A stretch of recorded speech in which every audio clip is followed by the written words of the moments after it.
ओम शांति। हम अव्यक्त मुरली को रिवाइज कर रहे हैं।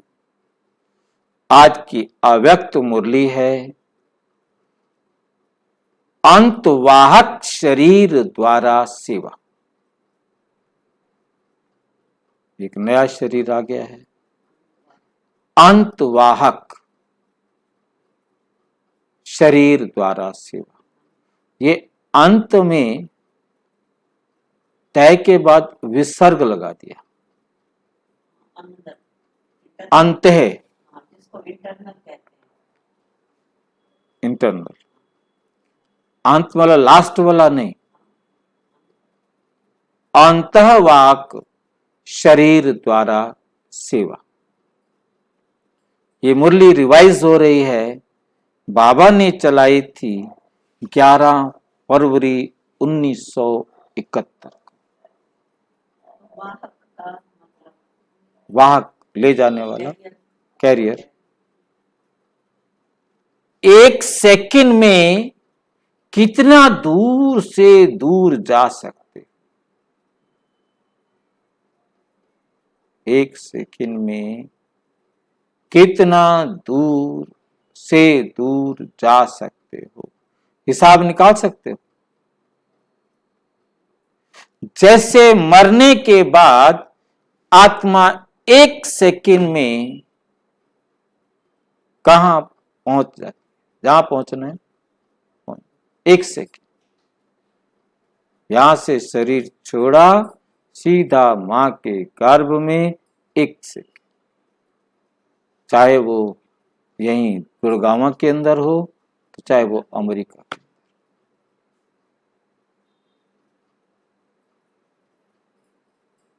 ऐसे आप भी अंतवाहक शरीर द्वारा, अंतवाहक शरीर जो कहते हैं उसका भावार्थ क्या है, पहले तो उसके बारे में पता हो ना। ये अंतवाहक शरीर क्या होता है। आप लोगों का जो गायन है कि अंतवाहक शरीर द्वारा बहुत सैर करते थे, बहुत सैर करते थे, उसका अर्थ क्या है। ये गायन सिर्फ दिव्य दृष्टि वालों का नहीं, लेकिन तुम सभी का है। ये लोग तो अंतवाहक शरीर का अपना अर्थ बताते हैं, लेकिन यथार्थ अर्थ यही है कि अंत के समय की जो आप लोगों की कर्मातीत अवस्था की स्थिति है, वे जैसे वाहन होता है, वे जैसे वाहन होता है ना, कोई ना कोई वाहन द्वारा सैर किया जाता है, कहां का कहां पहुंच जाते हैं। वैसे जब कर्मातीत अवस्था बन जाती है, तो ये स्थिति होने से एक सेकंड में कहां का कहां पहुंच सकते हैं। इसलिए अंतवाहक शरीर कहते हैं, वास्तव में ये अंतिम स्थिति का गायन है। उस समय आप इस स्थूल स्वरूप के भान से परे रहते हो, इसलिए इनको सूक्ष्म शरीर भी कह दिया है। क्या हो जाते हो, किस भान से परे हो जाते हो, स्थूल स्वरूप के भान से भी परे। मतलब ये भान भी ना रहे कि मेरा ये शरीर है।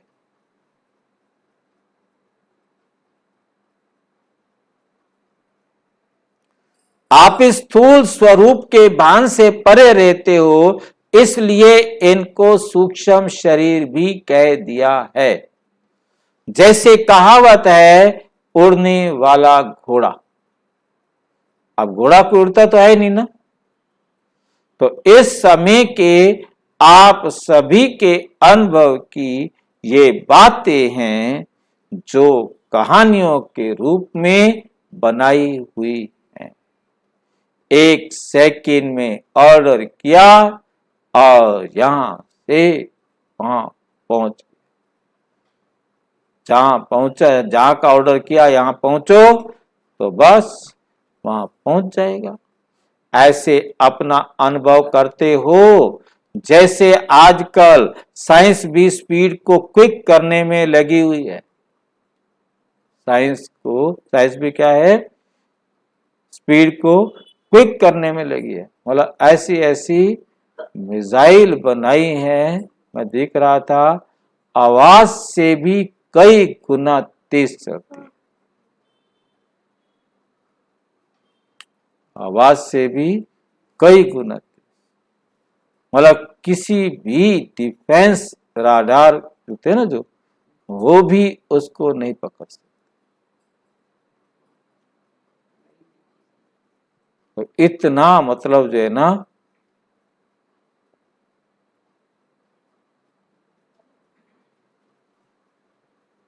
जहां तक हो सकता है समय काम और सफलता ज्यादा का पुरुषार्थ कर रहे हैं।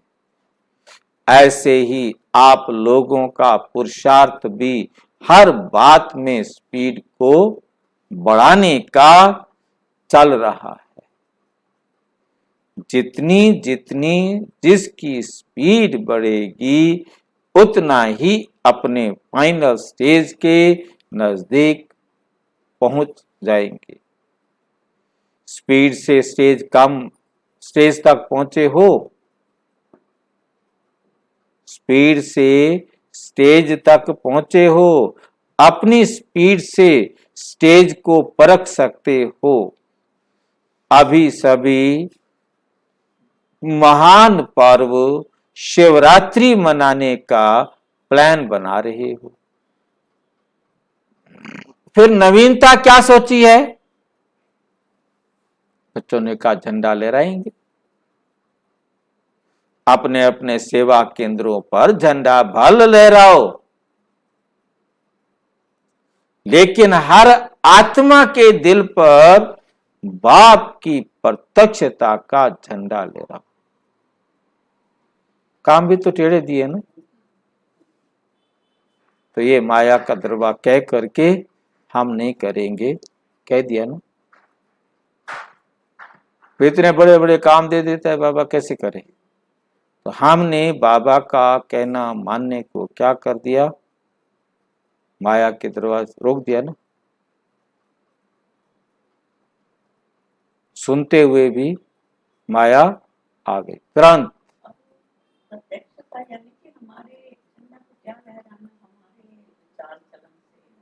मतलब नहीं, बाप सेवा करेंगे तभी तो उनके बाप के दिल पे आएगा ना।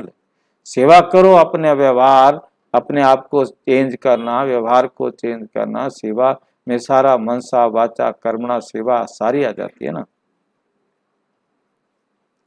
सब बच्चों के दिल पर बाप की प्रत्यक्षता का झंडा ले रहा हो, वे तब होगा जब शक्ति स्वरूप की प्रत्यक्षता होगी। शक्ति स्वरूप से ही सर्वशक्तिवान को प्रत्यक्ष कर सकते हो। शक्ति स्वरूप अर्थात संहारी और अलंकारी, संहारी भी और अलंकारी भी। जिस समय स्टेज पर आते हो उस समय पहले अपनी स्थिति की स्टेज अच्छी तरह से ठीक बनाकर फिर उस स्टेज पर आओ, जिससे लोगों को अपनी आपकी आंतरिक स्टेज का साक्षात्कार हो। जैसे और तैयारियां करते हो वैसे ये भी अपनी तैयारी देखो कि अलंकारी बनकर स्टेज पर आ रही हूं। लाइट हाउस, माइट हाउस दोनों ही स्वरूप इमर्ज रूप में हो।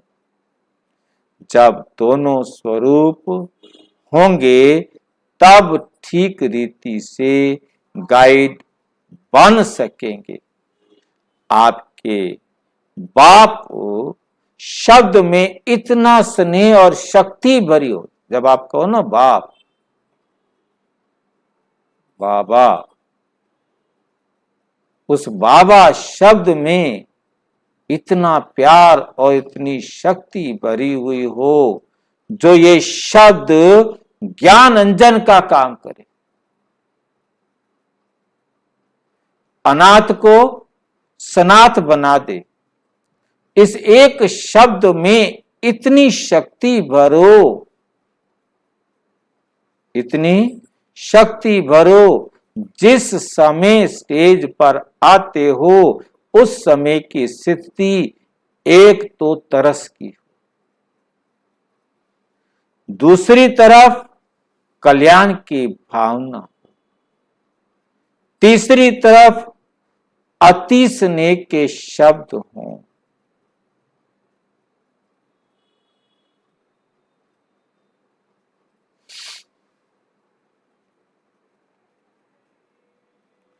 चौथी तरफ स्वरूप में शक्तिपन की झलक हो। अपनी स्मृति और स्थिति को ऐसा पावरफुल बनाकर ऐसे समझो कि अपने कई समय के पुकारते हुए भक्तों को अपने द्वारा बाप का साक्षात्कार कराने के लिए आए। इस रीति से अपने रूहानी स्वरूप, रूहानी रूप, रूहानी दृष्टि, कल्याणकारी वृत्ति द्वारा बाप को प्रत्यक्ष कर सकती हो। समझा? क्या करना है? सिर्फ भाषण की तैयारी नहीं करनी,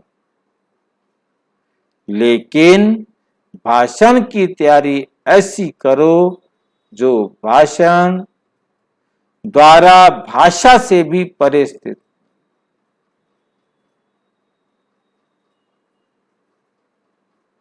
जो भाषण द्वारा भाषा से भी परे की स्थिति के अनुभव में ले जाने का अनुभव कराओ। क्या समझ में आया? यहां भाषण की तैयारी ऐसी करो जो भाषण द्वारा भाषा से भी परे, और उसमें भाषा का बंधन ना हो। आप चाहे किसी भी भाषा में बोल रहे हो, भाषा से भी परे स्थिति में ले जाने का अनुभव करो। भाषण की तैयारी ज्यादा करते हैं, लेकिन रूहानी आकर्षण स्वरूप की स्मृति में रहने की तैयारी पर अटेंशन कम देते। इसलिए इस बारी ज्यादा तैयारी इस बात की करनी है, हर एक के दिल पर बाप के संबंध के स्नेह की छाप लगानी है। संबंध के स्नेह की छाप लगानी है। अच्छा, मधुबन वाले क्या सर्विस करेंगे भाई? जो मधुबन वाले हैं वो क्या सेवा करेंगे? मधुबन वालों को उस दिन खास बाप दादा अव्यक्त वतन में आने का निमंत्रण दे रहे। वहां वतन में आकर सभी तरफ की सर्विस को देख सकेंगे। शाम 7 से 9 बजे तक ये 2 घंटे खास सैर कराएंगे। जैसे संदेशियों को ले जाते हैं सभी स्थानों की सैर कराने, इस रीति से मधुबन को यहां बैठे हुए सर्व स्थानों की सर्विस की सैर कराएंगे। अगर बिगर में बिना मेहनत के सारा सैर कर लो तो और क्या चाहिए? इसलिए मधुबन वाले उस दिन अपने को इस स्थूल देह से परे अव्यक्त वतनवासी समझकर बैठेंगे तो सारे दिन में कई अनुभव करेंगे। फिर सुनाना क्या अनुभव किया। उस दिन अगर अपना थोड़ा भी पुरुषार्थ करेंगे तो सहज ही अनोखे भिन्न भिन्न अनुभव करने के वरदान को पा सकेंगे। समझा। 7 से 9 शाम को खास याद का प्रोग्राम रखना। यूं तो सारे दिन का ही निमंत्रण दे रहे हैं, लेकिन विशेष ये सैर कब का समय है, ऐसे समय पर हर एक यथाशक्ति अनुभव कर सकेंगे। मधुबन वाले विशेष स्नेही हैं, इसलिए विशेष निमंत्रण है। सिर्फ बुद्धि द्वारा अपने इस देह के भान से अलग होकर बैठना। मैं इस देह को चलाने वाली अमर आत्मा हूं।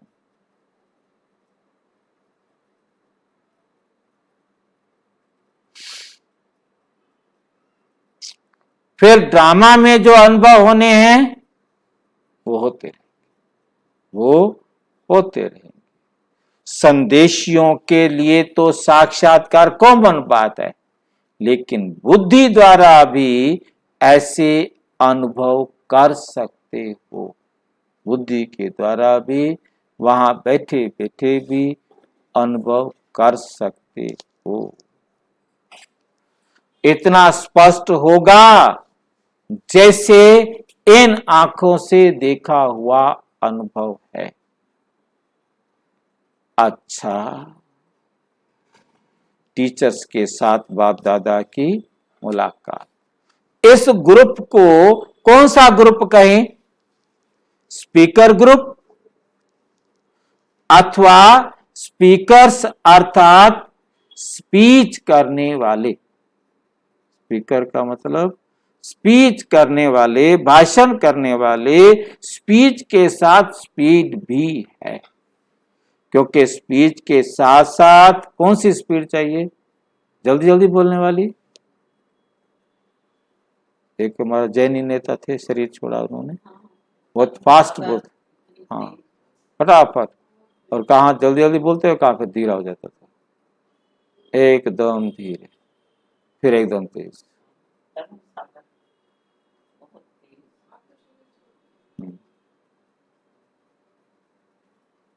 क्योंकि स्पीच के साथ साथ अगर पुरुषार्थ की स्पीड भी है तो ऐसे स्पीच करने वाले के प्रभाव से विश्व का कल्याण हो सकता है।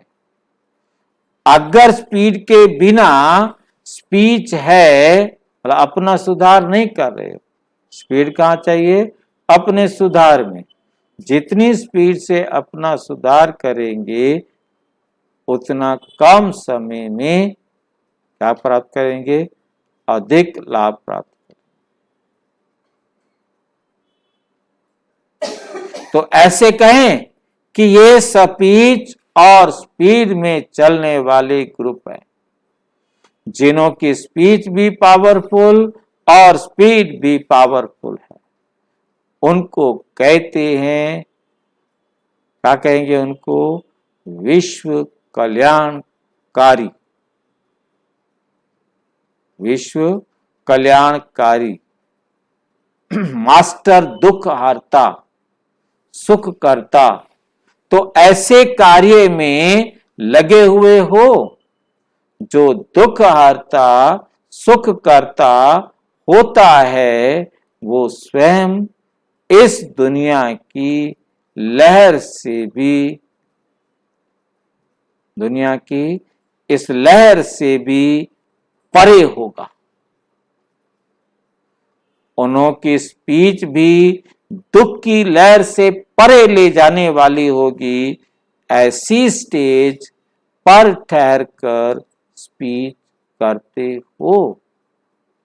स्पीच तो स्टेज पर ठहर कर की जाती है। स्पीच तो स्टेज पर ठहर कर की जाती है, तो आप किस स्टेज पर ठहर स्पीच करते हो?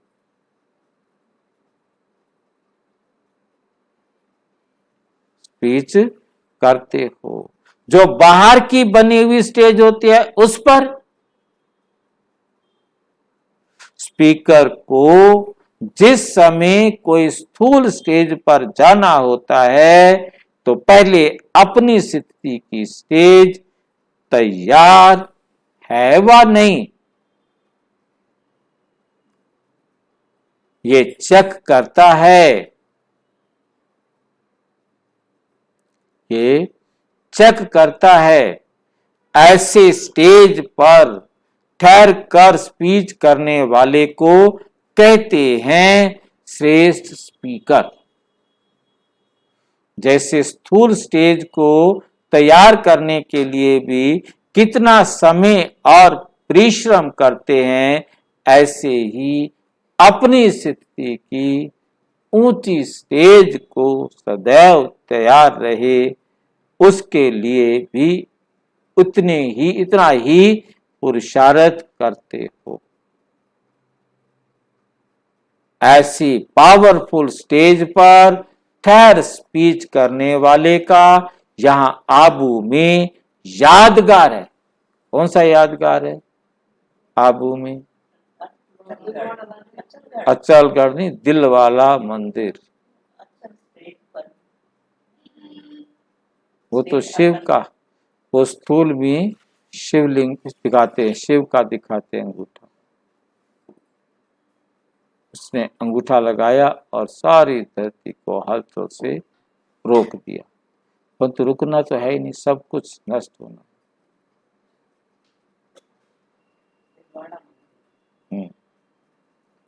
वहां सारे हम तपस्वी बैठे हैं ना। दिल वाला तो याद की यात्रा का यादगार है। गौमुख नहीं देखा है? गौमुख किसका यादगार है? ये मुख का यादगार है। जैसे बाप का यादगार गौमुख है, क्योंकि मुख द्वारा ही सारा स्पष्ट करते हैं, इसलिए मुख का यादगार है। स्पीकर का भी काम मुख से ही लेना है, लेकिन ऐसे समय को,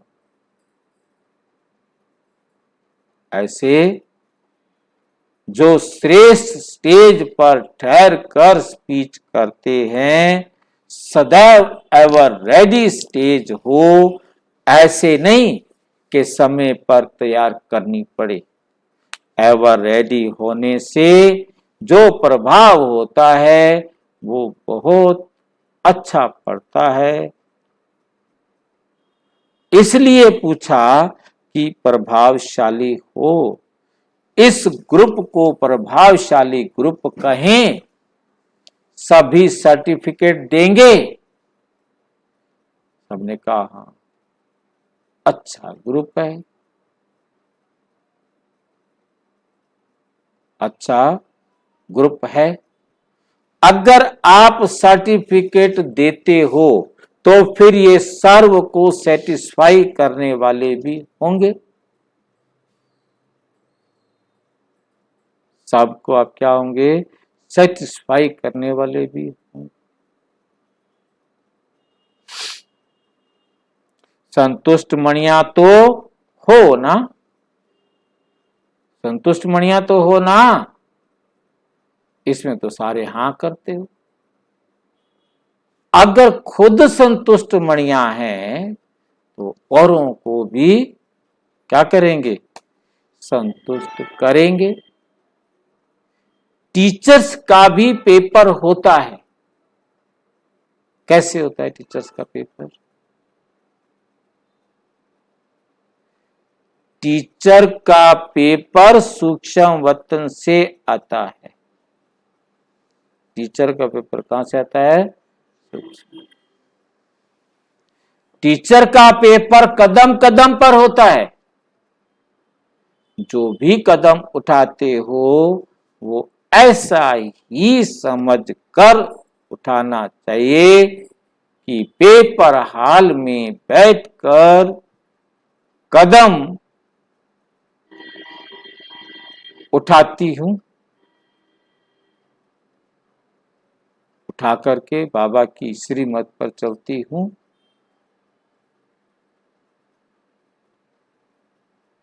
क्योंकि स्पीकर अर्थात स्टेज पर बैठा, किस पर बैठे हैं? स्टेज पर। तो जो सामने स्टेज पर होता है उसके ऊपर सभी की नजर होती है।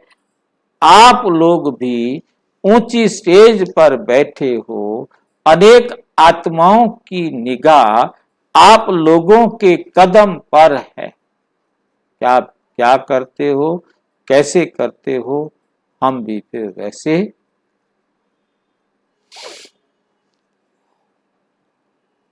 तो आपका कदम कदम पर अटेंशन, ऐसा अटेंशन से कदम उठाना, हर कदम कदम इतना अटेंशन से कदम उठाना है। अगर एक कदम भी ढीला व कुछ भी नीचे ऊपर उठता है तो अनेक आप लोगों को फॉलो करेंगे, अनेक लोगों को क्या करेंगे? फॉलो। हाँ, जैसे हम करेंगे, हमें देखकर वो भी क्या करेंगे? आप लोगों को फॉलो करेंगे। तो अनेक आप लोगों को भी फॉलो करेंगे। इसलिए टीचर्स को जो भी कदम उठाना है वो ऐसा सोचकर उठाना है, वे ऐसा सोचकर उठाना है। क्यों? क्योंकि ताजधारी बने हो ना। कौन सा ताज है? जिम्मेवारी का ताज। कौन सा मिला है? जिम्मेवारी का ताज।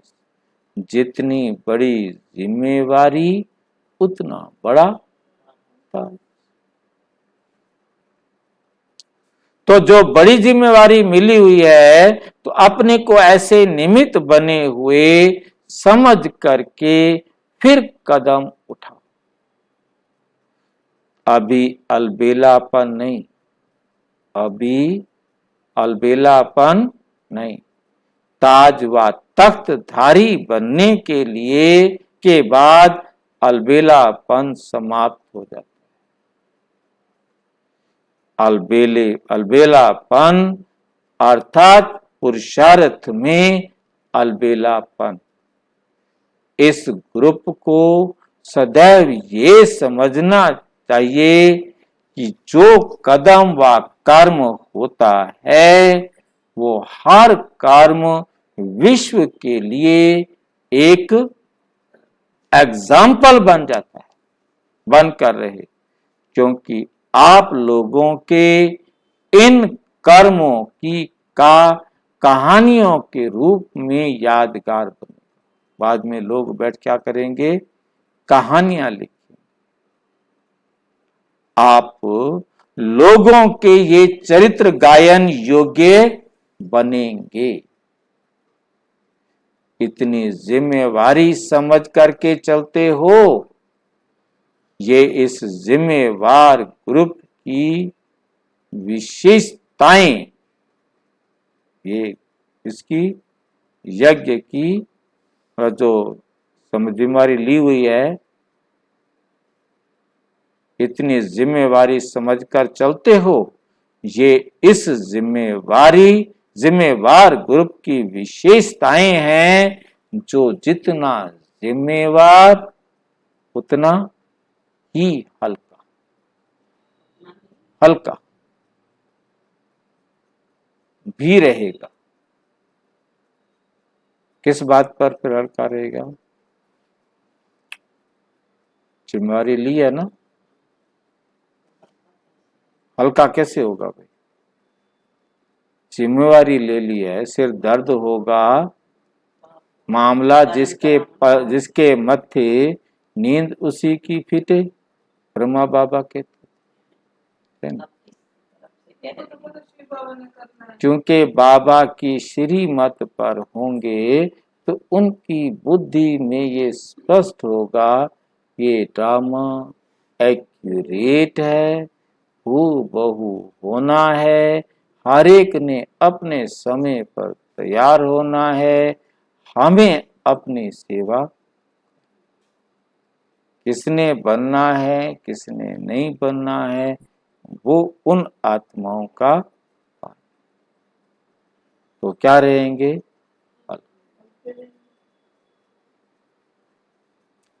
सेवा करनी है, हमें अपना हिसाब किताब बनाना है श्रेष्ठ। अच्छा, और विस्तार से जानने के लिए प्रजापिता ब्रह्मा कुमारी ईश्वरीय विश्वविद्यालय के किसी भी सेवा केंद्र पर संपर्क करें, और यदि कोई प्रश्न हो तो 9213106986 पर केवल टेलीग्राम करें, 9650692270 पर केवल व्हाट्सएप करें, फोन नहीं। ओम शांति।